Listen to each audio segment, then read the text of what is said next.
கர்த்தர் கொடுத்த அந்த நாளுக்காய் கர்த்தரை நான் நன்றியோடு துதிக்கிறேன், ஸ்தோத்தரிக்கிறேன். ஒவ்வொரு நாளும் சத்துரு எத்தனை திட்டங்கள் வைத்திருந்தாலும் அதிலேருந்து நம்மளை மீட்டு நம்மளை பரிசுத்த ரத்தத்தினால் கழுவி பரிசுத்த ஆவினால் நம்மளை நிறைத்து நடத்துகிற தேவன் நம்மளோடு கூட இருக்கிறபடியால் அவருடைய கரத்திலிருந்து எவனும் பறித்து கொள்ள முடியாதுன்னு சொல்லியிருக்காரு. அந்த மாதிரி நம்முடைய அவருடைய கரத்தில் இருக்கிறதுனால நம்ம இன்றைக்கும் ஜீவனோடு இருக்கோம். நம்ம ஜீவனோடு வைத்திருப்பது எதுக்கு அப்படின்னு சொல்லி அந்த நோக்கத்தை அறிஞ்சு கொண்டு நம்ம நடந்தோம்னா நம்ம அந்த மாதிரி தவறி போக மாட்டோம். ஆசீர்வாதத்தை சுதந்திரிக்கிறதுக்கு எத்தனை தடைகளை பிசாசு கொண்டு வந்தாலும் அதை தடுத்து ஆண்டவர் ஆசீர்வதிக்க அதிலேருந்து மீட்டு எடுக்க வல்லமுள்ளவர். ஏன்னா அவர் மீட்பர், நம்மளை மீட்டு எடுத்திருக்காரு. அந்த சத்தியத்தை நம்ம அறிஞ்சிக்கிட்டோம்னாக்கி நம்ம ஆண்டவருக்கு கீழ்ப்படிஞ்சு நடப்போம், அவருடைய வார்த்தைக்கு கீழ்ப்படிஞ்சு நடப்போம். இன்றைக்கி நம்ம அனனியா சப்பிராலை பற்றி தான் இன்றைக்கி தியானிக்க போகிறோம். அவங்க என்ன செஞ்சாங்கன்னு சொல்லி நம்ம பின்னாடி தியானிப்போம். வசனத்தை ஃபுல்லாக படிங்க. அப்போஸ்தலர் 5வது அதிகாரத்தில் அவங்க தான் வர்றாங்க. அவங்க என்ன செஞ்சாங்கங்கிறத நம்ம தியானித்து அவங்க செஞ்ச தவறுகளை நம்ம செய்யக்கூடாது அப்படிங்கிறது தான் ஆண்டவர் எழுதி தந்திருக்கிறது. நிறைய காரியங்கள் பார்த்திங்கன்னாக்கி நம்ம வேதத்தில் படிக்கும் பொழுதே இதை செய்யணும் அப்படின்னு சில இருக்கும். இதை செய்யக்கூடாதுன்ட்டு நமக்கு எச்சரிப்பின் சத்தமும் ஆண்டவர் கொடுப்பார். செய்யணும்னு சொல்லுவார், செய்யக்கூடாதுங்கிறதையும் எழுதி வச்சுருக்காரு. அப்போது நம்ம 2 இருக்கிறதுனால 2ஐயும் நம்ம படிக்கணும்னாக்கி ஆவியானவர் நமக்கு வேணும். அப்போது நம்ம செய்யக்கூடாதையும் செய்கிறதுக்கு வாய்ப்புகள் இருக்குது. படிச்சுட்டு இது தான் இப்படி தான் சொல்லியிருக்காரு, இது என்ன சொல்லி செஞ்சுட்டு அப்புறம் தப்பிச்சிடலாம் அப்படிங்கக்கூடிய ஒரு கண்ணோட்டங்கள் வர்றதுக்கு வாய்ப்பு இருக்குது. அதனால் வசனத்தை படிக்கும் பொழுது ஆவியானவர் என்ன சொல்கிறாரோ, எதற்கு நம்ம இது செய்யக்கூடாது அப்படின்னு சொல்லியிருக்காரோ அதெல்லாம் அண்டர்லைன் பண்ணி பைபிள் நம்ம படிக்கும் பொழுதே ஆவியானவர் நம்மளோட கூட இருந்து நமக்கு உதவி செய்ய வல்லமுள்ளவர், சரியான பாதையில் நம்மளை நடத்தி செல்வார். அதுதான் இன்றைக்கி தியானிக்க போகிறோம். ஆண்டவர் நமக்கு கற்று தருவார். ஜெயிப்போம். நல்ல தகப்பனே நமக்கு நன்றி செலுத்துகிற சுவாமி. இந்த நாட்களில் எங்கள் தியானிக்க போகிற இந்த வசனங்களையும் நீங்கள் ஆசீர்வதித்து தரவணுமா ஜெபிக்கிறோம் சுவாமி. ஆவியானவர் எங்களோடு கூட இருப்பதை நாங்கள் உணர்ந்து கொண்டு அந்த வார்த்தைக்கு கீழ்ப்படிந்து நடக்கிற பிள்ளைகளாக காணப்பட நீங்கள் கிருபை செய்யுங்க சுவாமி. இந்த வசனத்திலே வருகிற இந்த கேரக்டர் போல் இல்லாதபடி ஆண்டவரே எங்களை ஆவியானவர் ஆட்கொள்கிற அந்த நாட்களாக இந்த நாட்கள் மாறட்டும் சுவாமி. அதுக்கு நாங்கள் அர்ப்பணிக்கிறோம். அற்புதமாக எங்களை நடத்தி செல்வமாக ஜெபிக்கிறோம். தவறுகள் செய்யாதபடி பாதுகாக்கவே எங்களுக்கு எச்சரிப்பின் சத்தத்தை கொடுப்பதற்காகவே இதை எழுதி தந்திருக்கீங்கிறதை நாங்கள் உணர்ந்து அதற்கு கீழ்ப்படிந்து நடக்க எங்களுக்கு கிருபை தந்து வழிநடத்தமாக ஜெபிக்கிறேன். ஆவியானவர் எங்களை வழி நடத்தவனுமாய் எங்களுக்கு கற்றுத்தரவனுமாய் ஜெபிக்கிறேன். துதிக்கான மகிமை எல்லாம் உமக்கே செலுத்துகிறேன். இயேசு ரட்சகர் நாமத்தில் ஜெபங்களுக்கு நல்ல பிதாவே, ஆமென். பாடல் பாடி துதித்து வசனத்துக்குள்ள நம்ம கடந்து செல்வோம்.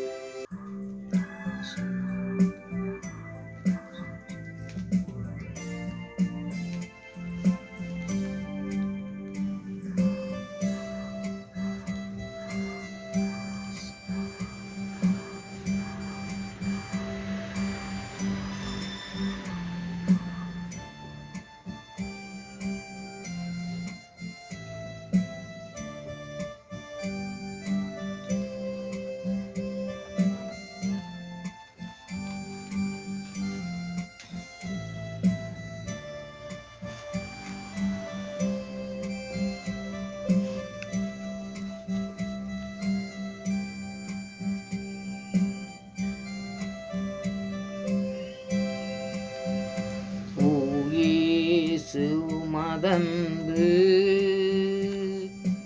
எத்தனை பெரியது, ஆகாயம் பூமி மலையாளிகள் எல்லாம் பெரியது. ஆகாயம் பூமி மலை ஆளிகளுக்கு எல்லாம் பெரியது. இயேசு உமதன்பு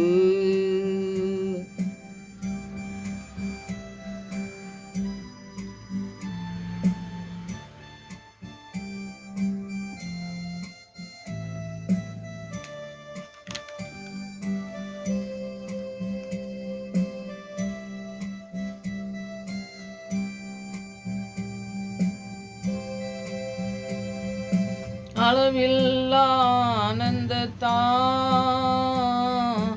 அகம் நிறைந்தது. ஆண்டவர் காரியங்கள் அதிகம் சிறந்தது. அன்றாடம் காலை மாலைகளிலும் துதிக்க உயர்ந்தது, துதிக்க உயர்ந்தது.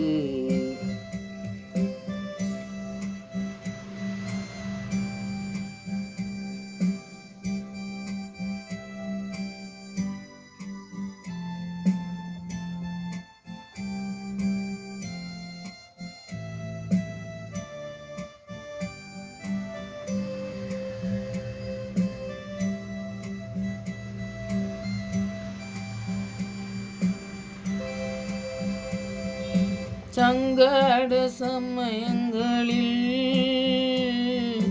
மங்கியே வாடுகிறேன், உங்க நாம் இறங்குமென எங்கியே நாடுகிறேன்.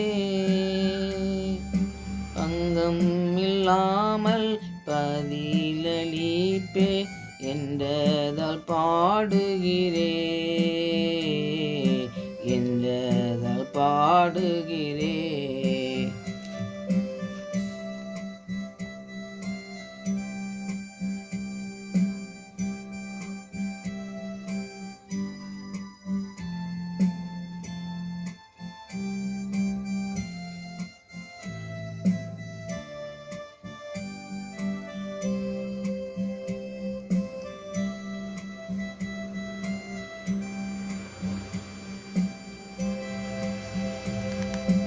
இருளாம் பள்ளத்தாக்கில்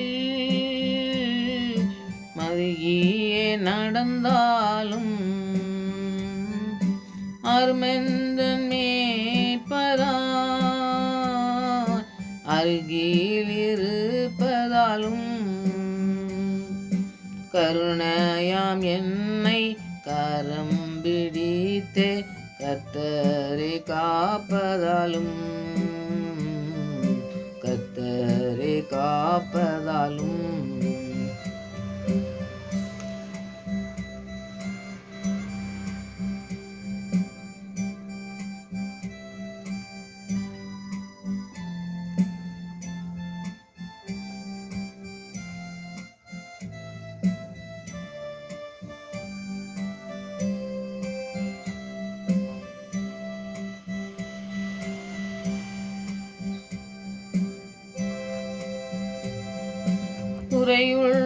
குறையுள்ளோரானாலும்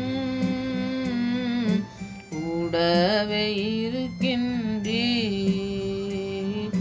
நிறைவாய் புல்தரைகளில் மெதுவாய் நடத்துகிறீ. இறைவனாம் இயேசு எல்லாவற்றாலும் திருப்தியாக்குகிறீ, திருப்தியாக்குகிறீ. ஓ இயேசு உமதன்பு எத்தனை பெரியது, ஆகாயம் பூமி மலையாளிகளுக்கெல்லாம் பெரியது, ஆகாயம் பூமி மலை ஆளிகளுக்கெல்லாம் பெரியது. ஓ இயேசு உமதன்பு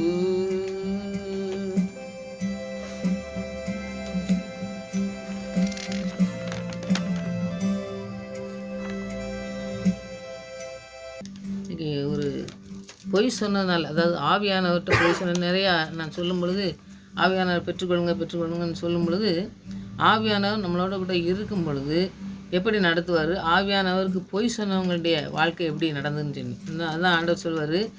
குமாரனுக்கு விரோதமாக சொல்கிறவங்கள மன்னிச்சிருவார், ஆவியானவருக்கு விரோதமாக பேசும்பொழுது தண்டனை கிடைக்குன்னு சொல்லி நம்ம ஆவியானவர் தான். தாவீது என்ன செய்வார்னா, தாவீதை கொல்றதுக்கு தான் சவுல் எப்போமோ அவருடைய நோக்கமே அவனை கொன்றணும் அப்படிங்கிற நோக்கத்தில் அலையும் போது கூட ஒரு ஒரு இடத்துல அவனுக்கு அவரை மாட்டிக்கிட்டு அவர் எங்கேயுமே தப்பிக்க முடியாத ஒரு சூழ்நிலையில் ஒரு காட்டில் இருக்கும் பொழுது, தப்பிக்கிறதுக்கு வழி இல்லை, இவரை கொன்றலாம் அப்படின்னு சொல்லி கூட இருக்கவங்கெல்லாம் தாவீதுக்கு சொல்லும் பொழுது, அவர் அபிஷேகம் பெற்றவனை நான் தொடமாட்டேன் அப்படின்னு சொல்லி சொல்கிறத நம்ம பார்க்கணும். அவர் குஞ்சலம் தொங்கும் பார்த்தீங்களா, ராஜாக்கள்லாம் வச்சுருப்பாங்களே, அதை வந்து அறுத்துருவார். அதே நான் தவறு பண்ணிட்டேனேன்னு சொல்லி அழுத காரியத்தை நீங்கள் படிக்கலாம். அப்போ ஆவியானவருக்கு விரோதமாக எதுவுமே பேசக்கூடாது. ஆவியானவரை பெற்றுக்கொண்டவங்களுக்கு விரோதமாக நம்ம பேசும்பொழுது தண்டனை கிடைக்குங்கிறத ரொம்ப இந்த வசனத்தை நீங்கள் படிக்கும் பொழுது எதுக்கு ஆண்டவர் எழுதி தந்திருக்கிறாரு அப்படிங்கிறத நம்ம தியானிக்கணும். ஏன்னா ஆவியானவரை வந்து நிறைய சொல்லுவாங்க, ஆவியானவர் இவங்க தந்தாங்க, அதெல்லாம் கிடையாது. ஆண்டவர் நமக்கு ஆவியானவர் தராரு. எதுக்கு ஆவியானவர் நமக்கு தராரு, எதுக்காக நமக்கு ஆண்டவர் தந்திருக்காரு அப்படிங்கிற நோக்கம் தெரியாமல் நம்ம வந்து ஆவியானவர் பெற்றுக்கொண்டோம்னாக்கி நம்ம ஏதோ ஆவியானவர் பெற்றுக்கொண்டோம் அப்படின்னு சொல்லி நிறையா பொல்லாத ஆவி, அந்த ஆவியான பற்றி நீங்கள் படிச்சிங்கன்னா நிறைய லிஸ்ட்டு இருக்குது. அந்த மாதிரி ஆவியெல்லாம் இருக்கிறதுனால நம்ம பரிசுத்த ஆவியை ஆண்டவர் நமக்கு தரதை பெற்றுக்கொள்ளும் பொழுது பொய் சொல்கிறதுக்கு நம்ம அந்த வாய்ப்பே வராது. அந்த மாதிரி பரிசுத்த ஆவியை நம்ம பெற்றுக்கொள்ளணும். பரிசுத்த ஆவியை பெற்றுக்கொள்ளும் பொழுது ஆண்டவர் எதுக்கு தந்திருக்காருங்கிற நோக்கத்தையும் நம்ம அறிஞ்சிக்கிட்டு இந்த இடத்துல நீங்கள் படிக்கும்போது ரொம்ப அந்த பயம் வரதும் ஆண்டவருடைய பிள்ளைகளை தொடுறதுக்கு ஆண்டவர் அழைத்தார் என்றால் அவர் தான் நம்மளை நடத்துகிறாரு. அவர் வந்து எதையும் ஆசீர்வாதத்தை கொடுத்துட்டு திருப்பி மனுஷன் மாதிரி பிடுங்கிறது கிடையாது. ஏன்னா அவன் கீழ்ப்படியணுன்னா என்ன செய்வான், அந்த வேலையெல்லாம் நீ இந்த வேலைக்கு லாய்க்கு இல்லைன்னு சொல்லுவான் பார்த்தீங்களா, பெரிய வேலையில் இருப்பான். அப்போ பார்த்தீங்கன்னாக்கி ஏதாவது குறை சொன்னோம்னா செஞ்சோம்னா அதெல்லாம் வேண்டாம் அப்படிம்பாங்க. அந்த மாதிரி கிடையாது. ஆண்டவர் ஆவியானவரை கொடுத்துட்டாருன்னா ஒருத்தருக்கு அது வந்து திருப்பி பிடுங்கிறது கிடையாது, அந்த ஆசீர்வாதத்தை பிடுங்கிறது கிடையாது. அவனா அதுக்கேற்ற தண்டனையை கொடுப்பாரே ஒழிய அவர் வந்து அந்த ஆசீர்வாதத்தை சுதந்திரிச்சு அவங்க வாழ தான் செய்கிறாங்க. நம்ம இந்த உலகத்திலலாம் நம்ம பார்ப்போம், என்ன இப்படி செய்கிறாங்க, இவங்கெல்லாம் நல்லா இருக்காங்களேன்னு நினைக்கும். ஆனால் ஆவியானவர் கொடுத்த வாக்கு தத்தம் அவங்க வாழ்க்கையில் அவங்க குடும்பங்களில் இருந்துன்னா அதுதான் அவங்க ஆசீர்வாதமாக இருக்கிறது. இதை நீங்கள் முதல்ல இந்த சப்ஜெக்டை போகிறதுக்கு முன்னாடியே இதை புரிஞ்சுக்கிடுங்க. நீங்கள் புரிஞ்சுக்கிட்டு இந்த வசனத்தெல்லாம் தியானிக்கும் பொழுது நிறைய காரியத்தை ஆண்டவர் நமக்கு கற்றுத்தருவார். நம்முடைய வாழ்க்கையிலையும் அதை நடத்தி செல்ல முடியும். அதனால் அனனியா சப்பிரால் கணவன் மனைவி உங்களுக்கு தெரியும், அவங்க 2 பேர் செஞ்ச தவறுகளை பற்றி தான் இந்த இடத்துல நம்ம படிக்கும். இந்த தவறு செய்கிறத மெயினாக சொல்லலைன்னா நம்ம வந்து அந்த தவறுலேருந்து மீளதுக்கு வாய்ப்பு இருக்காது. அதனால தான் ஆண்டவர் எழுதி வச்சிருக்காரு. ஏன்னா இவங்க தப்பு செஞ்சதெல்லாம் எழுதி வைக்கணும்னு அவசியமே இல்லை. எத்தனையோ பேர் காணிக்கை கொடுத்துருக்காங்க, அதெல்லாம் செஞ்சுருக்காங்கங்கிறதெல்லாம் எழுதி வச்சாலும் நிறையா இடத்துல பார்த்திங்கன்னா அவங்க பேரே இருக்காது. வேறு வசனத்தில் நிறையா நல்லது செஞ்சவங்க கூட பேரே இல்லாமல் இருக்கலாம். அந்த மாதிரிலாம் இருக்குது. ஆண்டவருடைய அதை நம்ம ரொம்ப தியானிக்கணும். இவங்க பேரை கணவன் மனைவி 2 பேர் அப்படின்னு சொல்லி அந்த இது சப்ஜெக்டை சொல்லி தந்திருக்காருன்னா அந்த நோக்கம் என்ன அப்படிங்கிறத புரிஞ்சுக்கணும். இது அப்போஸ்தலர் 5ஆவது அதிகாரத்தில் 1வது வசனத்துலேருந்தே படிச்சிங்கன்னா 11வது வசனம் வரைக்கும் நீங்கள் படிச்சிங்கன்னா அவங்க கதை தான். அப்போ அவங்க வந்து என்ன செய்கிறாங்கன்னு சொல்லி முதல்ல வசனத்தை நம்ம தியானிக்கும் பொழுது முதலாவது பாருங்கள், அதுக்கு முன்னாடி பார்த்தீங்கன்னாக்கி சிபி தீரான லேவியனும் அப்போஸ்தலனாகிய ஆறுதலின் மகன் என்று அர்த்தங்கொள்ளும் பர்னபா என்னும் மறுபேறு பெற்றவனுமாகிய யோசே என்பவன் தனக்கு உண்டாயிருந்த நிலத்தை விற்று அதன் கிரயத்தை கொண்டு வந்து அப்போஸ்தலர் பாதத்திலே வைத்தான் அப்படின்னு சொல்லி நம்ம பார்க்கணும். இந்த பர்னபாங்கிற ஆள் ஒரு பெரிய வசதி உள்ள மனுஷன். அவர் வந்து காசு பணத்தை இந்த சொத்துக்களெல்லாம் விற்று அதை புறத்தையும் அப்போஸ்தலர்கிட்ட கொடுத்துட்டாரு. ஏன்னா எனக்கு எதுவுமே வேண்டாம் அப்படின்னு சொல்லி கொடுக்காருங்கிறத நம்ம பார்க்கணும். அப்போ வந்து அவர் கொடுக்குறதுக்கும் இதுக்கும் என்ன வித்தியாசங்கிறதுக்காண்டி தான் நான் இதை வாசித்தேன். அவர் கொடுக்குறத பார்த்துட்டு நம்ம ஒரு யாராவது ஒருத்தர் கொடுக்குறத பார்த்து நம்ம காணிக்கை கொடுக்கணும்னு ஆண்டவர் சொல்கிறதே கிடையாது. உனக்கு திராணிக்கு எவ்வளோ கொடுக்க முடியுமோ 2 காசு கொடுத்த பெண்ணையும் பார்த்து பார்த்திங்கன்னா இவ தான் நிறையா போட்டான்னு சொன்னார். அப்போ உனக்கு இருக்கிறதுல உனக்கு ஆசீர்வாதம் எவ்வளோ தந்திருக்காரோ ஆண்டவர் அதுலேருந்து கொடுக்கணும் இல்லையா, அடுத்தவனை கம்பேர் பண்ணி நீ பார்க்காத அப்படிங்கிறத இந்த இடத்துல நம்ம பார்க்கணும். முதலாவது அதுதான், நமக்கு எவ்வளோ காணிக்கை கொடுக்கணுங்கிறது, நமக்கு எவ்வளோ ஆண்டவர் அர்ப்பணிச்சிருக்கிறது, நமக்கு என்ன தந்திருக்காரோ அந்த தாளந்துகளை பயன்படுத்தணும். மற்றவங்கள்ட்ட இருக்க தாளந்துகளெல்லாம் நம்ம செய்யணும் அப்படிங்கிறது வந்து செய்யக்கூடாது. வேத வசனங்களை தியானிச்சதுனாலும் சரி, பாடல் பாடுறதுனாலும் சரி, நிறைய பேருக்கு பாடல் வரல அப்படிம்பாங்க, திருப்பி பாடுவாங்க. அதெல்லாம் ஆண்டவர் கொடுக்குற ஒரு கிஃப்ட்டு. அதனால் நம்ம வந்து அதெல்லாம் வந்து நம்ம கம்பேர் பண்ணி எதுவுமே செய்யவே கூடாது. எந்த மனுஷனோடும் ஊழியக்காரன் இருந்தாலும் சரி, வாழ்க்கையில் நிறைய வேலை செய்யும்போது மற்ற காரியங்களாக இருந்தாலும் சரி, மற்றவங்களோட நம்ம கம்பேர் பண்ண வேண்டிய அவசியமே இல்லை. நமக்கு ஆண்டவரே நீங்கள் எனக்கு என்ன தந்திருக்கீங்க, என்னுடைய வாழ்க்கையில் நீங்கள் என்ன செய்யணும்னு திட்டம் வச்சுருக்கீங்க, அதை நம்ம புரிஞ்சுக்கிட்டு நம்ம நடக்கும் பொழுது இந்த மாதிரி அதுக்கு என்ன சொல்லுவாங்கன்னா பொறாமன்னு சொல்லுவாங்க. சிலது அதுக்காண்டி என்ன அப்படியே இந்த ஒரு மனசுக்குள்ளே வச்சுக்கிட்டு இவன் இப்படி இருக்கானே நம்ம இப்படியா இருக்கக்கூடாது அப்படின்னு சொல்லி ஒரு மனசுக்குள்ளே அது ஒரு கசப்பானது தான். அது வந்து ஆண்டவருக்கு பிரியமானதே கிடையாது. அந்த மாதிரி நம்ம இருக்கவே கூடாது.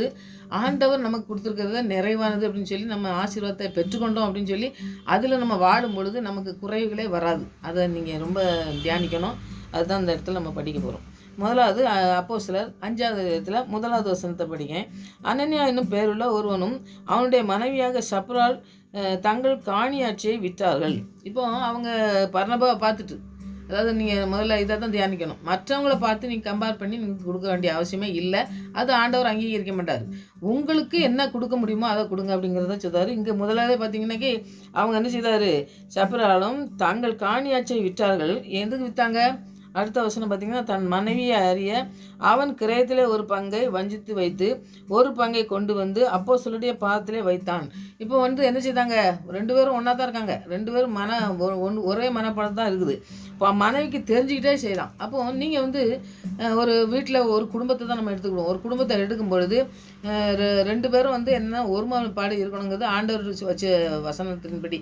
அந்த ஒருமனப்பாடு எதில் இருக்கணும்? வாழ்க்கையில் மற்ற காரியங்களில் எல்லாம் செயல்படும் பொழுது ஆண்டவர்கிட்ட ஜெபித்து அதில் ஒருமனப்பாடு இருக்கணும். இப்போ இவன் என்ன செய்தாங்க, அதிலே பார்த்திங்கன்னாக்கி மாற்றங்கள் வருது. ஆண்டுக்கு பிரியமில்லாத காரியங்களை விரோதமாக செய்கிறத நம்ம பார்க்கோம். 2 பேரும் மனைவி அறிய கிரயத்தை வஞ்சிக்கான்னு சொல்லலாம். அப்போ அந்த மனைவி என்ன செய்யணும்? பர்னபா என்ன செஞ்சார், எல்லாத்தையும் விற்று பாதத்தில் வச்சுட்டாரு. நம்ம இப்படி பங்கை விற்று நம்ம கொடுக்கணும் தான் நம்ம விற்றோம், அப்புறம் எதுக்கு நீங்கள் ஒரு பங்கை வைக்கன்னு சொல்லி அவள் சொன்னதாகவே தெரியல. அப்போ அந்த இடத்துல என்ன செய்கிறா, அந்த பெண் என்ன செய்தா, தவறு பண்ணுதா. அப்போ பார்த்திங்கன்னா அடுத்த வசனம் பார்த்திங்கன்னா, பேதுரு அவனை நோக்கி. அப்போ தான் அப்போஸ்தலர் பாதத்தில் வைக்காங்க. இதை விற்றுட்டு ஒரு பங்கை வச்சுக்கிட்டு 2 பேரும் தான் வைக்காங்கன்னு சொல்லி நம்ம முதலாவது பார்க்கோம். அப்போ பேதுரு அவனை நோக்கி, அனனியாவே, நிலத்தின் கிரயத்தை ஒரு பங்கை வஞ்சித்து வைத்து பரிசுத்த ஆவியினிடத்திலே பொய் சொல்கிறபடி சாத்தான் உன் இதயத்தை நிரப்பினது என்ன அப்படின்னு சொல்லி கேட்கும் பொழுதாவது என்ன செய்யணும்? ஐயோ, நான் தவறு பண்ணிட்டேன் ஆண்டவரே, நான் இந்த கிரயத்தில் நான் கொஞ்சம் இது பண்ணி வச்சுட்டேன், தவறு பண்ணிட்டேன், அதனால் நான் எல்லாத்தையும் தந்துட்டேன் அப்படின்னு சொல்லி பேதுரு நல்லா, அதாவது என்ன செய்தாங்கன்னா, இன்றைக்கி அப்படிலாம் யாரும் சொல்கிறதே கிடையாது. நம்ம ஏதாவது தப்பு பண்ணோம்னா, ஐயோ நீங்கள் தப்பு பண்ணுறீங்க, ஆண்டவருக்கு விரோதமாக அதை செய்கிறீங்க, இதை இப்படி செய்யணும் அப்படின்னு சொல்லி யாரும் சொல்கிற மாதிரி நிறைய பேர் இல்லை. அந்த மாதிரி ஆவியானவர் சொன்னார்னாக்கி நம்ம யார்கிட்டையும் சொல்லணும், நீங்கள் இந்த மாதிரி போகாதங்க, இந்த மாதிரி போனீங்கன்னாக்கி இங்கே ஆசீர்வாதத்தை சுதந்திரிக்க முடியும், இது தவறு பண்ணுதீங்க அப்படின்னு சொல்லி நம்ம சுட்டி காட்டும் பொழுது, பரிசுத்த ஆவியானவர் நமக்கு சுட்டி காட்டி நம்மளை யாராவது சொல்லும் பொழுது, ஒரு ஊழியக்காரங்க சொல்கிறாங்கன்னு வைங்க, அவர் சொல்லும் பொழுது, ஐயோ நம்ம தவறு பண்ணிதோம், என்ன ஆண்டவரே, நான் இதை நான் தவறு பண்ணுதேனே அப்படின்னு சொல்லி அதை உணர்ந்து நம்ம அந்த தவறுகளை மன்னிக்கிறதுக்கு ஆண்டவர்கிட்ட ஜெபிக்கும் பொழுது அந்த தவறுகளை நம்ம செய்யாமல் இருக்க முடியும். அப்போ பேதுரு சொல்லும் பொழுது கூட இவங்க என்ன செய்தாங்கன்னா, அடுத்த வசனத்தை படிச்சிங்கன்னா, அதை விற்ப முன்னே அது இந்த பேதுரு சொல்கிறாரு, திருப்பியும் சொல்கிறாரு. முதல்ல சொல்கிறாரு, சாத்தான் அவன்கிட்ட பூந்துட்டான், பரிசுத்தாவிக்கு விரோதமாக நீ போய் சொல்லிட்ட அப்படின்னு சொல்லி ஒரு பங்கை எடுத்துக்கிட்டேன்ட்டு வெளிப்படையாக சொல்கிறாரு. வெளிப்படையாக சொல்லும் பொழுதுக்கு அதுக்கும் அவன் என்ன செய்யலை, ஐயோ ஆண்டவரே நான் மன்னிச்சிக்கோங்க, நான் இது செய்யலை அப்படின்னு சொல்லி சொல்லலை. அதற்கு பின்பும் நீ விற்ற பின்பு அது உன்னுடனே இருக்கவில்லையா, அதை விற்றது அதை கிடையாது, எல்லாமே உனக்குள்ளது தானே, நீ தரணுன்னு அவசியமே இல்லை. நீ மனுஷன்கிட்ட பொய் சொல்லாமல் ஆண்டவர்கிட்ட எவ்வளோ தைரியமாக பொய் சொல்கிறதுக்கு வந்திருக்க, நீ இதை தரணும்னு அவசியமே இல்லை. யார் மூலமாக தான் ஆண்டவர் செய்வார். இப்போ நம்ம ஊழியம் பண்ணுறவங்களுக்கு நம்ம கொடுக்கலனாக்கி இன்னொரு ஆட்கள் வச்சு அவங்கள நடத்துகிறாரு. எத்தனையோ லட்சங்களை வச்சு கூட ஆண்டவர் எத்தனையோ ஊழியக்காரங்களுக்கு பார்த்திங்கனாக்கி அவங்க யார்ட்டையும் போய் எனக்கு கொடுன்னு சொல்லி யாரும் கேட்கறதில்ல. ஆனால் ஆண்டவர் யார் மூலமாவது நடத்துகிறாருன்னு சொல்கிறாரு, அது மாதிரி நடத்துவார். அதனால் நீ இந்த பர்னபாவை பார்த்துட்டு நீ செய்யணும்னு அவசியம் இல்லை. உலக காரியம் எவனா பார்த்து ஐயா இவ்வளோ கொடுத்துட்டான் அப்படின்னு சொல்லி நீ சொல்கிறதுக்கு நீ காணிக்க தரக்கூடாது. நீ முழுமையாக அர்ப்பணி அப்படிங்கிறது தான் ஆண்டவருடைய நோக்கம். அது ஆண்டவர் சொல்றாரு, முதல்ல பரிசுத்தாவியான்னு பொய் சொல்கிறதுக்கு உனக்கு இந்த ஒரு பங்கை எடுத்துக்கிட்டேன்னு சொன்னார். அடுத்தது பார்த்தா இந்த கிரையம் பூரா இந்த சொத்து இந்த இது எல்லாமே ஆண்டவர் தந்து உனக்கு தான்.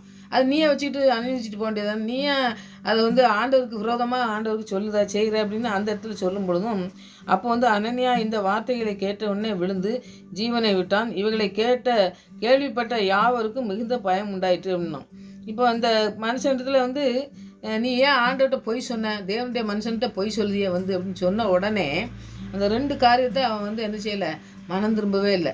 ஆண்டவர் சொல்லும் பொழுது மனம் திரும்பியிருந்தாம்னாக்கி அவனுக்கு ஒரு மன்னிப்பு கிடச்சிருக்கும். நான் அதான் சொல்லுவேன், மனம் திரும்புத ஒரு பாவம் பரலோகத்தில் மிகுந்த சந்தோஷம்னு ஏன் சொல்கிறாருன்னா, இந்த ஒரு மனுஷன் மனம் திரும்பி இருந்தாம்னா என்ன செஞ்சுருக்கலாம், அவனும் காப்பாற்றப்பட்டிருக்கலாம், மனைவியும் காப்பாற்றப்பட்டிருக்கலாம். ஏன்னா பொய் சொல்லி அவங்க மனம் திரும்பணும்னு ஆண்டவர் சொல்கிறார் இந்த இடத்துல பார்த்தீங்கன்னாக்கி. அப்போ உடனே என்ன செய்தான், அந்த அனனியா அந்த வார்த்தைகளை கேட்ட பாருங்கள், இந்த சொத்து இந்த பணம் எல்லாமே ஆண்டவர் உனக்கு தந்துக்காரு. நீ தானே வச்சுருந்த, நீயே வச்சுட்டு போக வேண்டியது தானே, அது கிரயத்தை நீ என்ன செஞ்சுக்கோ, வசதிக்கு வச்சுருக்க வேண்டியது தானே, நீ வந்து வேறு எண்ணம் கொண்டு இதயத்தில் வேறு மாதிரி இருந்துட்டு அதை கொண்டு நீ வந்து மனுஷன்கிட்ட நீ மனுஷன்ல இல்லை தேவனிடத்தில் போய் சொல்கிறான்னு சொல்கிறாரு. அப்போ ஆண்டவர்கிட்ட நீ போய் சொல்லிட்டு என்ன செய்கிற, ஆண்டவர் தெரியாதுன்னு அந்த தந்தல்ல அப்படின்னு சொல்லி சொல்லும்போது இந்த வார்த்தையை கேட்டது. எந்த வார்த்தை? நீ பொய் சொன்ன ஆண்டவருக்கு விரோதமா, ஆவியானவருக்கு விரோதமாக நீ பொய் சொன்னதுனால, மனுஷன்ட்ட இல்லை ஆண்டவருக்கு விரோதமாக பொய் சொன்னதுனால அப்படின்னு சொன்ன உடனே அவன் வந்து அனனியா அந்த வார்த்தையை கேட்டோன்னே விழுந்து ஜீவனை விட்டான். அந்த உடனே வந்து என்ன செய்கிறான், பேதுருக்கு பக்கத்தில் விழுந்து செத்து போயிட்டான்னு சொல்லி நம்ம பார்க்கோம். அப்போ அவனுடைய வாழ்க்கையில் என்ன இல்லைன்னு பாருங்கள், மனம் திரும்புதல் இல்லை. மனம் திரும்புதல் இல்லை. அடுத்தது பொய் சொல்லுறதுக்கு ரொம்ப துணிஞ்சிருந்தான். அப்போ இன்றைக்கி வாழ்க்கையிலலாம் பார்த்திங்கனாக்கி நிறைய அந்த இதெல்லாம் ரொம்ப முக்கியமானதுங்க.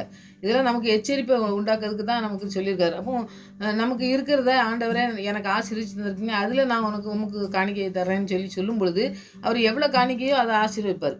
ஆனால் மற்றவங்க கொடுக்குறத நம்ம கம்பேர் பண்ணி செய்யும் பொழுது அதனால் இந்த தவறுகள் வர்றதுக்கு வாய்ப்புகள் இருக்குது. அதனால் அவன் மனம் திரும்பவும் செய்யலை. அவன் வந்து பொய் சொன்னால் 2 காரியத்தையும் செய்யும் பொழுது எச்சரிப்பின் சத்தத்துக்கு செவி சாய்க்காதனால தான் மறுத்து போனான். அதை முக்கியமாக நீங்கள் நோட் பண்ணி படிக்கணும்.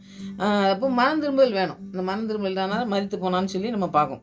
அடுத்தது பாருங்கள், 2வது மனைவிக்கு என்ன நடக்குன்னு பாருங்கள். வாலிபர்கள் எழுந்து அவனை சேலையில் சுற்றி வெளியே எடுத்துக்கொண்டு போய் அடக்கம் பண்ணினார்கள். அந்த பாருங்கள், மனைவி வெளியே இருந்திருப்பா அவளுக்கு, கணவன் உள்ளே போயிருப்பான் அவளுக்கு. அவன் போய் முதல்ல செத்துட்டான். செத்த உடனே எங்கே என்ன செஞ்சிட்டாங்க, துணியை போட்டு சுற்றி அங்கே கூட நிற்பாங்கல்ல, அவங்களுக்கெல்லாம் வேலண்டியர்ஸ் மாதிரி நிற்பாங்கல்ல, அவங்கெல்லாம் கூப்பிட்டு வந்து வெளியே தூக்கிட்டு வந்து அடக்கம் பண்ணது கொண்டு போயிட்டாங்க. இப்போ அடக்கம் பண்ண கொண்டு போனது யாருக்கு தெரியல, மனைவிக்கு தெரியல. அப்போ உள்ளே போன கணவனுக்கு என்ன நடக்குன்ட்டு இவளுக்கு தெரியல. ஏன்னா 2 பேரும் தான் ஒரு மனப்பாடோடு செஞ்சாங்க. இவன் முதல்ல போய் துணிஞ்சு சொல்லிட்டான், இவன் மறித்து போனான். 2வது பாருங்கள், அடுத்தது ஏறக்குறைய 3 மணி நேரத்துக்கு பின்பு அவனுடைய மனைவி நடந்ததை அறியாமல் உள்ளே வந்தாள். அப்போ இவன் புருஷன் என்னாச்சு, வெளியே வரலையே, வெளியே வரானா வரலையே என்னென்னு பார்க்கல. அதெல்லாம் ஒன்றும் நோட் பண்ணாமல் 3 மணி நேரம்னு வச்சுருக்கு.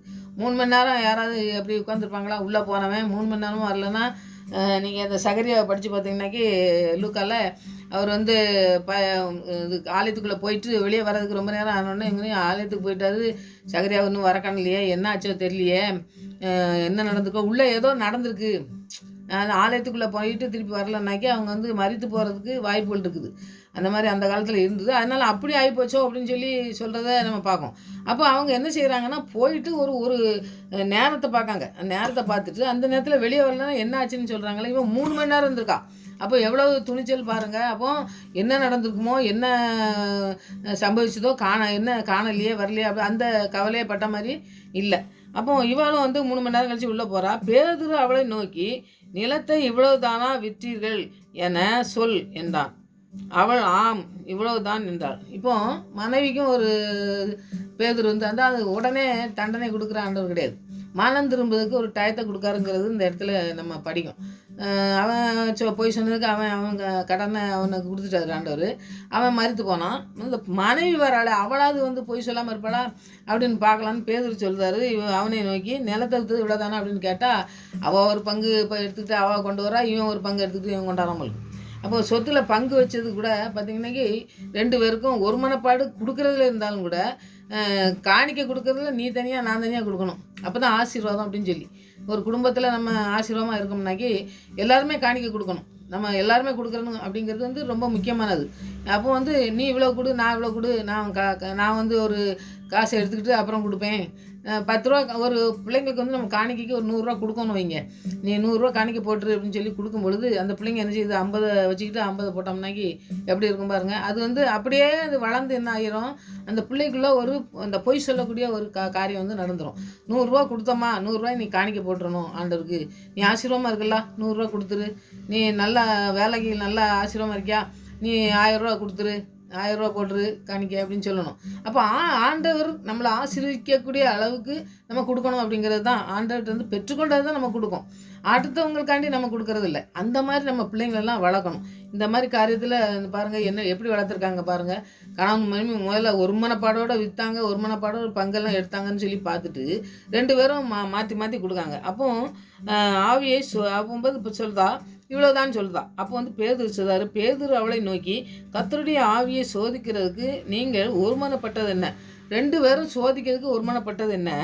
இதோ உன் புருஷன் அடக்கம் பண்ணினவர்களுடைய கால்கள் வாசற்படியிலே வந்திருக்கிறது, உன்னையும் வெளியே கொண்டு போவார்கள் என்றான். இப்போ பாருங்க, தண்டனை கிடைக்கும். அப்போ அவன் வந்து கேட்காரு.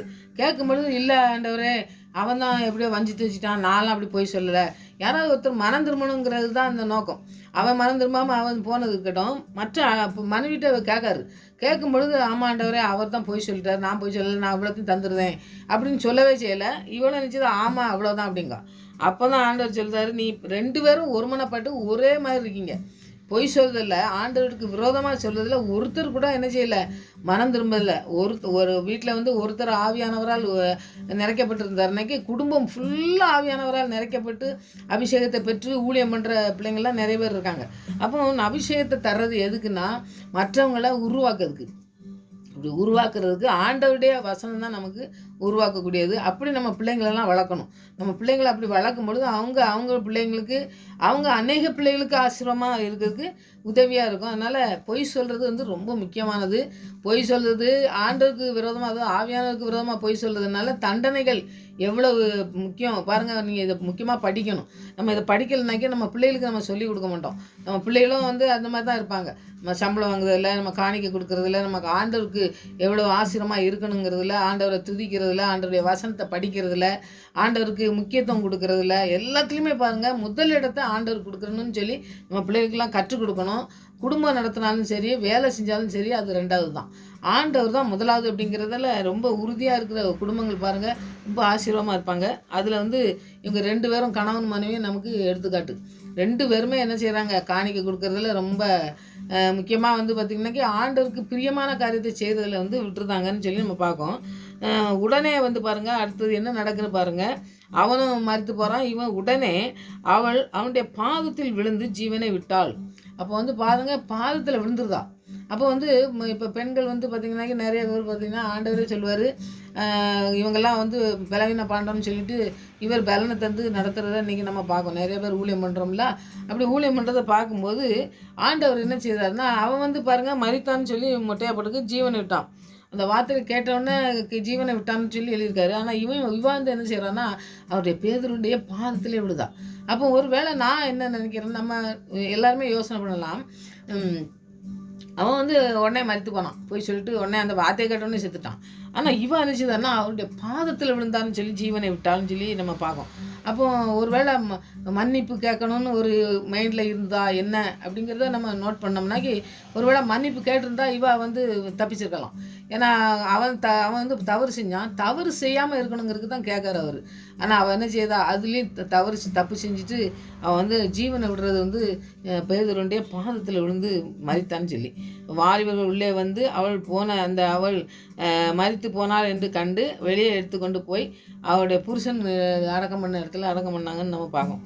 அப்போ இந்த சபையாரெல்லாம் என்ன செய்தாங்க, அப்போ தான் கேள்விப்பட்டு யாவருக்கும் பயம் உண்டாகுது அப்படின்னு சொல்லி. அப்போ நமக்கு ஒரு பயம் உண்டாகணும். இதனால் இவங்க 2 பேருக்கும் நடந்த காரியத்தினால நமக்கு ஒரு பயம் உண்டாகணும். நம்ம அந்த காரியத்தை செய்யக்கூடாது அப்படிங்கிறதுல நம்ம ரொம்ப முக்கியமாக இருக்கணுங்கிறது தான் இந்த நாட்களில் ஆண்டவர். பரிசுத்தாவிக்கு விரோதமாக போய் சொல்லுவது ரொம்ப தவறு. அது எதுக்குன்னா தேவனுக்கு விரோதமாக போய் சொல்கிற மாதிரி, ஆண்டோடைய வார்த்தைக்கே கீழ்ப்படியாமல் நம்ம நடக்கிறோம் அப்படிங்கிறது. பொய் சொல்கிற சமயத்தில் நான் ஒரு காரியங்களை சொல்லும் பொழுது, நம்ம 2 காரியங்களை அப்படிலாம் படிக்கும் பொழுது நிறையா அந்த வசனத்தை இப்போ நம்ம தியானிச்சிட்டோம். அந்த காரியங்களில் உள்ள ஒரு காரியங்களை கற்றுக்கொள்ளும் பொழுது அந்த விளக்கங்கள் மாதிரி நம்ம படிக்கும் பொழுது தான் இன்னும் அதிகமாக நம்ம அதை தியானிக்க முடியும். இந்த சமயத்தில் செஞ்ச தவறு என்னென்னா, அவங்க ஒரு 2 தவறு செஞ்சதை நம்ம படித்தோம்னாக்கி அந்த தவறுகளை நாம் செய்யாமல் இருக்கணும். அதுதான் பண ஆசை இருந்துச்சு, மற்றவள் புகழணும்னு ஒரு ஆசை இருந்தது. அது 2மே வந்து தீமையான காரியம். அது சாத்தான் கொடுக்குற காரியம். அது இவங்களுக்கு இருந்தது, பண ஆசை இருந்தது. அடுத்தவங்க ஏதாவது புகழணும், நம்மளை நிறைய காசு கொடுத்தான்னு புகழணும் அப்படிங்கிறதுக்காண்டி இருந்தது. 2வது பார்த்திங்கன்னா பண ஆசை வந்து பணம் வந்து தீமைன்னு ஆண்டவர் சொல்லவே செய்யலை. பணம் வந்து அவங்க வச்சுக்கிட்டோம், அவரே சொல்கிறாருல, இந்த சொத்து இந்த இதெல்லாம் உனக்குள்ளதாக தானே இருந்துச்சுன்னு சொல்கிறார். அப்போ நீ எனக்கு தரணும், நீ தரணும் தான் நான் கொண்டு வந்த அப்படின்னு சொல்லி அவர் சொல்லவே செய்யலை. அப்போது அந்த பணத்தை வந்து ஆண்டவர் சொல்லலை, பணம் வந்து தீமைன்னு சொல்லவே செய்யலை. பண ஆசை தான் எல்லா தீமைக்கும் வேறாக இருக்கிறதுன்னு சொல்லி நம்ம படிக்கும். 1 தீமோத்தேயு 6:10 நம்ம படிக்கும். அப்போ தீமை இங்கே நடத்துறது என்னதுனாக்கி பண ஆசை தான். நமக்கு பண ஆசை வந்துட்டுனாக்கி அது வந்து தீமைக்குள்ளே கொண்டே விட்டுரும் அப்படிங்கிறத ரொம்ப தியானிக்கணும். அடுத்தது பார்த்திங்கனாக்கி நம்ம பொருளாசை, அதாவது ஆண்டவருக்கு பிரியமான காரியங்களை செய்யணும் அப்படிங்கிற ஒரு காரியத்தை செய்யும் பொழுது நமக்கு இருக்கிற காரியங்கள் மத்திய 6:24 தேவனுக்கும் உலக பொருளுக்கும் ரெண்டுக்கும் வந்து நம்ம என்ன செய்ய முடியாது, ஊழியம் செய்ய முடியாதுன்னு ஆண்டவரே சொல்கிறார். அப்போது நம்ம பணம் வந்து உலக காரியத்தில் வரக்கூடியது. பணம் வந்து ஆண்டவர் தர முடியும், நமக்கு எல்லாமே செய்ய முடியும். அதுக்கு முக்கியத்துவம் கொடுத்து அதுக்கு நம்ம எல்லாத்தையும் நேரத்தை செலவு பண்ணி நிறைய செய்யணுன்ட்டு அவசியமே இல்லை. ஆண்டவருடைய ஆசீர்வாதமே நமக்கு போதுமானதாக இருக்குது. அவர்கிட்ட நம்ம முதலாவது தேவனுடைய ராஜ்யத்தை தேடும் பொழுது எல்லாவற்றையும் கொடுக்க அவர் வல்லமையுள்ள தேவன். நமக்கு என்ன வேணும் என்று முதலாவதே முன்னாமே நம்ம கேட்கறதுக்கு முன்பாகவே அவர் அறிந்திருக்கிறபடியால் அதை நம்ம செய்யறதுக்கு அந்த பணம் வந்து உலக பொருள் தான். அதை வந்து அதில் வந்து நம்ம நம்பிக்கையும் விசுவாசத்தையும் வைக்கக்கூடாது. அதை வந்து வைக்கும் பொழுது நம்ம பணம் இருந்தால் தான் நம்ம எல்லாம் செய்ய முடியும் அப்படிங்கிறத நம்ம வந்து வைக்கக்கூடாது. ஒரு 4 காரியம் நான் சொல்லுவேன், நீங்கள் நோட் பண்ணிவிட்டு அதை செய்யுங்க, அதை தியானிங்க. நம்பிக்கையும் விசுவாசத்தையும் நம்ம அந்த பணத்து மேலே வைக்கக்கூடாது முதலாவது. அடுத்தது பார்த்திங்கன்னாக்கி பாதுகாப்பும் சந்தோஷமும் நம்ம பணம் இருந்தால் தான் இருக்கும், இல்லாட்டா நமக்கு அது கிடைக்காது அப்படிங்கிறத அதையும் நம்ம வந்து அது முதலிடம் கொடுக்கக்கூடாது. எதிர்காலத்தில் நமக்கு பணம் இருந்தால் தான் அது காப்பாற்றும் நம்மளை.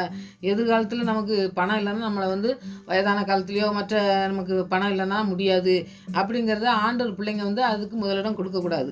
4வது பார்த்திங்கன்னா தேவனுடைய ராஜ்யத்தையும் நீதியும் தான் தேடணும். அது பணம் வந்து ஒரு பொருட்டே கிடையாது. அதனால் அந்த பணத்துக்கு முதலாவது நம்ம இடம் கொடுக்கும் பொழுது தவறி போகிறோம். நம்மளை ஆண்டவருடைய நோக்கம், ஆண்டவர் நம்மளை என்ன நோக்கத்தோடு அழைச்சிருக்காருங்கிறத நம்ம தவறி போய் அவருக்கு நம்ம கூட இருக்கார், நம்மளை ஆசிரியருக்கு அவர் இருக்கார், ஆவியானவர் நம்மளை நடத்துறதுக்கு இருக்கார் அப்படிங்கிற நோக்கத்தை நம்ம அறிஞ்சிக்கிட்டோம்னாக்கி இந்த 4 காரியத்தில் நம்ம வந்து தவறாமல் இருக்கணும். ஆண்டவருடைய ராஜ்யத்தையும் அவருடைய நீதியும் தான் தேடணும். இந்த பண ஆசை வந்து நமக்கு இருக்கவே வேண்டாம். பணத்தை மற்ற காரியங்கள்லாம் ஆசீர்வாதமாக தர்றதுக்கு ஆண்டவர் கொடுக்கறதுக்கு வல்லமுள்ளவர். அவர் வந்து நம்ம முதலிடம் எதுக்கு கொடுக்கமோ அதுதான் நமக்கு ஆசீர்வாதம்.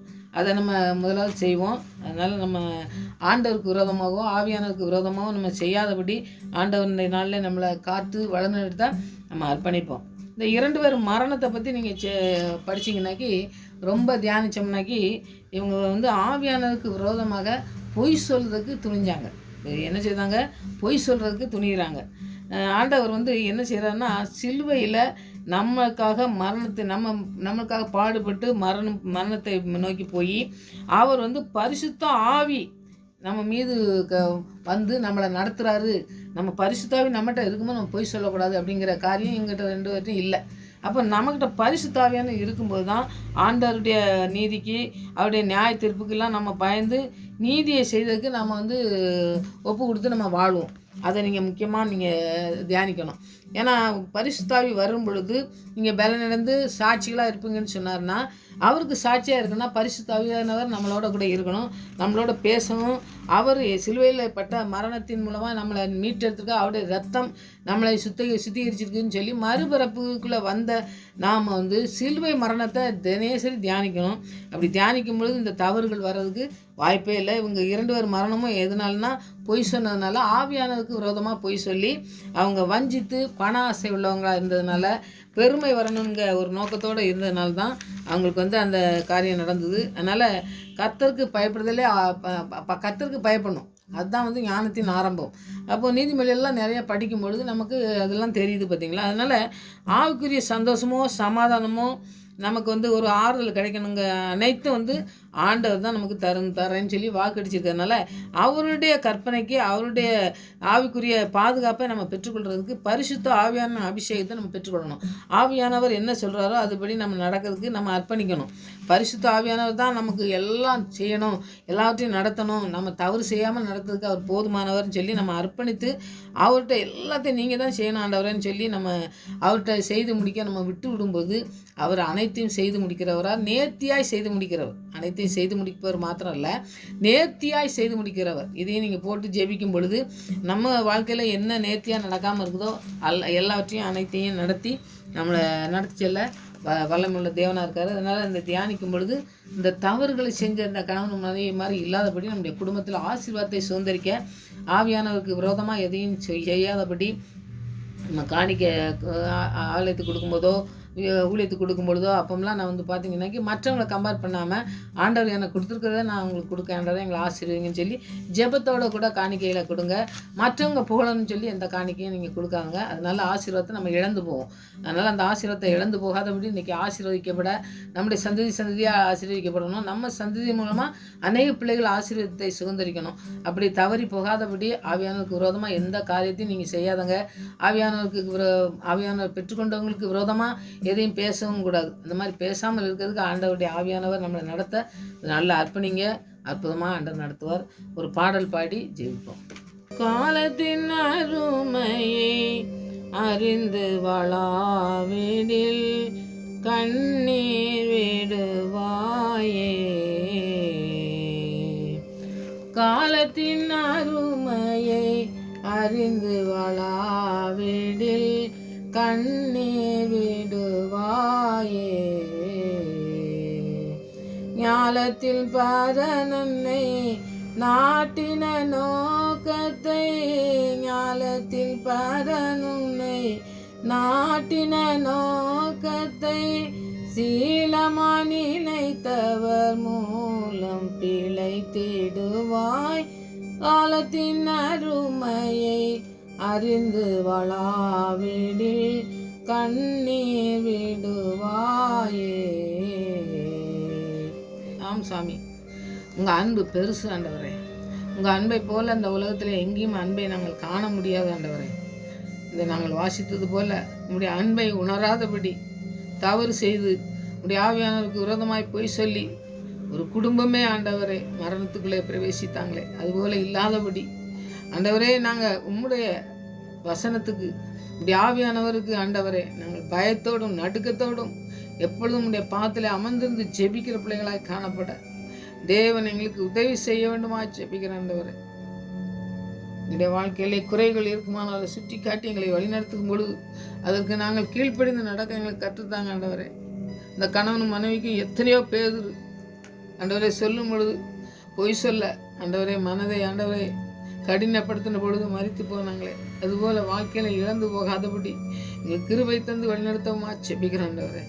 உடைய வார்த்தை வளமுள்ளது என்று நாங்கள் அறிந்து கொள்ள கிருபை செய்யுங்க ஆண்டவரே. நீங்கள் எப்படிப்பட்ட அன்புள்ளவர் என்பதை அறிந்து கொள்ள கிருபை செய்யுங்க. உம்முடைய ஆசீர்வாதத்தை சுதந்திரத்து கொள்ள எப்படி நீங்கள் எங்களை வைத்திருக்கீங்க என்பதை நோக்கத்தை அறிந்து கொள்ளாதபடி நாங்கள் இருந்தோமென்றால் எங்களுக்கு அந்த நோக்கத்தை அறிந்து கொள்ள எங்களுக்கு இந்த ஞானத்தை தர வேண்டுமா செபிக்கிற ஆண்டவரே. நமக்கு பயப்படுகிற பயத்தை தர வேண்டுமா செபிக்கிற ஆண்டவரே. எந்த இடத்திலும் ஆண்டவரே உம்முடைய ஆவியானவருக்கு நாங்கள் எப்பொழுதும் கீழ்ப்படிய எங்களுக்கு கற்றுத்தாங்க ஆண்டவரே. அது கீழ்ப்படியாமல் நாங்கள் சென்று ஆண்டவரே நாங்கள் விழுந்து விடாதபடி எங்களை நீங்கள் தூக்கி எடுத்து நடத்த வேண்டுமா செபிக்கிற ஆண்டவரே.